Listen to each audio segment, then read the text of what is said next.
এইমাত্র আসলাম কাজ দিয়ে, আর এসে দেখি মা আজকে গরম গরম লুচি আর ছোলার ডাল করেছে।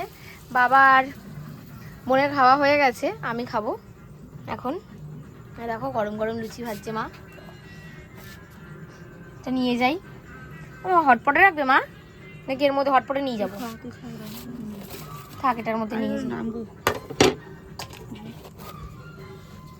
এই যে বাবা আমার আর বনও দিয়ে খাচ্ছে। ছোলার ডাল করেছে, ছোলার ডালটা দেখেই মনে হচ্ছে হেভি হয়েছে, তো চলো টেস্ট করে দেখি।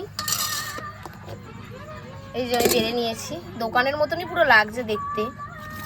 চলো প্রথমে বাবা কি গরম।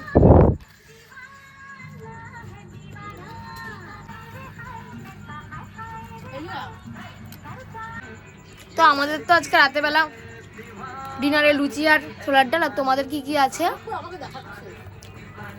তোমরা কে কি দিয়ে খেয়েছো কমেন্টে জানিও। তো গুড নাইট সবাইকে।